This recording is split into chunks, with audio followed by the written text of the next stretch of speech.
Greetings, everyone. This is Instructor Mustafa coming from MedJ International Services, located right here in the District of Columbia. Today, I want to bring you another life-saving tip. And I think a lot of people are they're gonna be like, "What? What is he saying?" No, I can, but check this out. Can you depend on the general population to help you in your time of need? That means if someone is chasing after you, that means if someone is accosting you right there, or somebody's trying to rob you, or if you're having a medical emergency. Even in the times of these cameras and these phones and all the rest of these communication devices, people are really slow to react to come get you.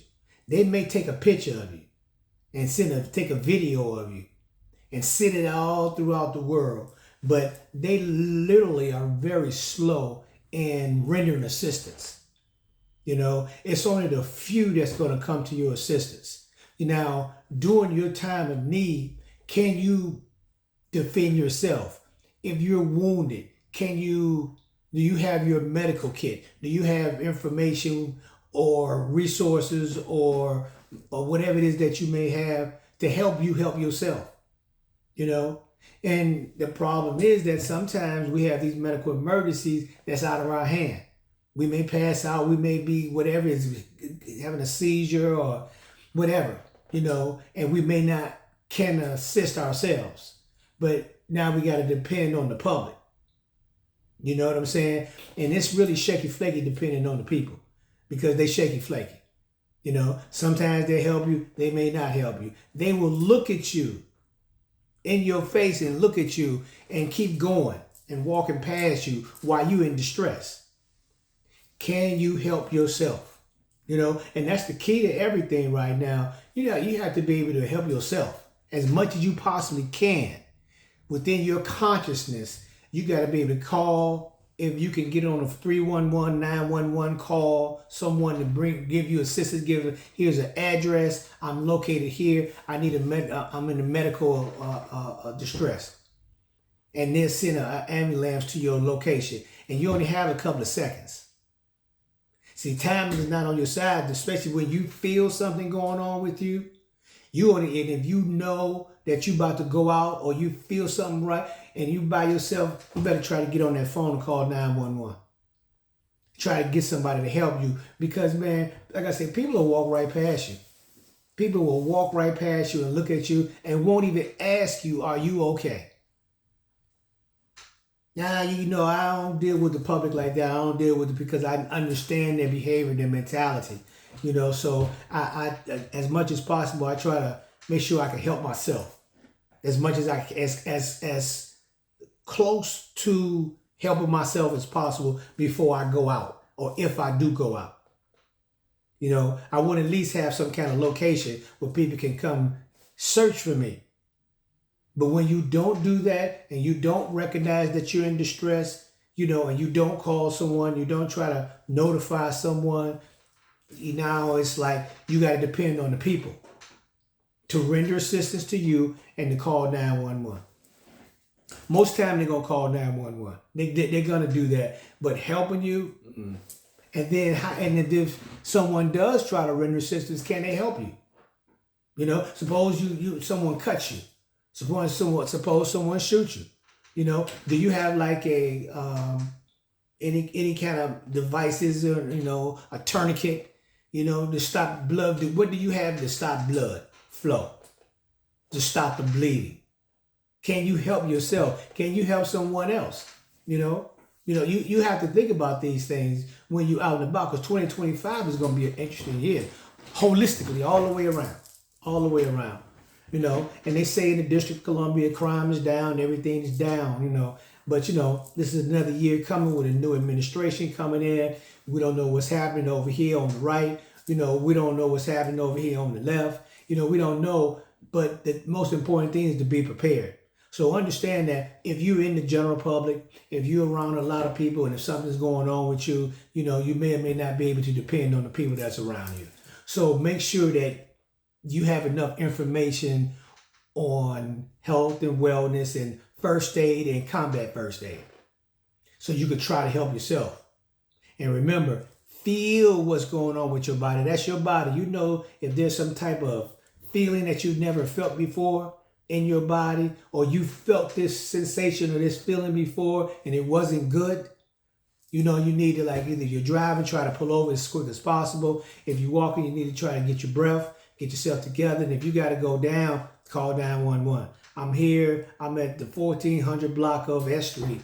Or I'm over here on wherever, Connecticut Avenue. Or I'm over here on Marion Avenue. Or Minnesota Avenue. Or Georgia Avenue. Wherever you are. Or some off street. You know, you want to let them know where you are. You know, because you need help. So listen to me. Stay ready. You know, be prepared out here. You know, because you all you got sometimes. Let me reiterate. You are all you got, not have. You all you got sometimes. And you got to make sure you know what you're doing to help you stay alive.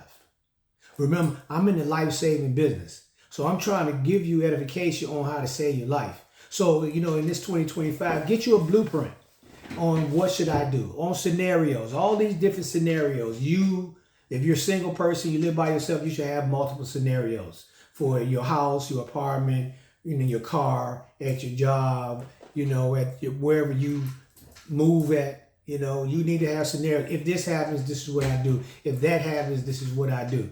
You know, so if there, it has to be, you know, like second place. Like, you know exactly what to do because you practice it and you've been over it. You know, so get that information. You know, get yourself a blueprint on what you need to do. And then with your family, same thing. Everybody needs to know the plan. Everybody needs to know the plan on how to move when you're out in the general public.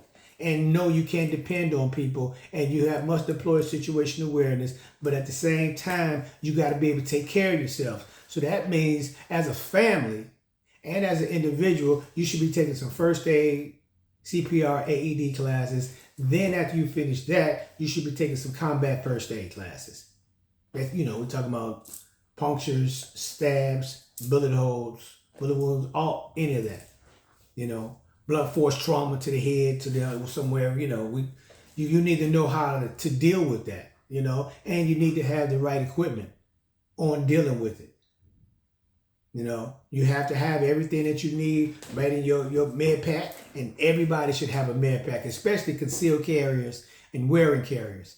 You should all have med packs, you know, so if anything happened, you can just, like I said, it happened to you. And, you know, time is everything. And when you bleed, when most people die from those, when they get those wounds, those bullet wounds and those knife cuts, and punctures and whatever else you have, they bleed out. They bleed out. Because it took a minute for someone to call, again, he wrote the general public again, you know, to call 911, and it took a minute for them to receive it. It took a minute for them to get there, get on the road, to get to you within 5 minutes, 10 minutes, wherever long it takes for you to get there. But during that time, you're bleeding. And a lot. So you need to know how to patch your wound, to give yourself some time, to stop blood flow, you know? I mean, even like, you know, all little bitty things, you know, medicinal herbs, cayenne pepper, different things like that you should have in your kit along with other things. You want to have everything that you possibly can and stuff to help you help yourself or help you help someone else. Because if you're out there, you know, you will want to provide assistance to someone else if they're going through some type of trauma or if they've been wounded. So stay frosty out there, everyone. Take care of yourself and stay alert.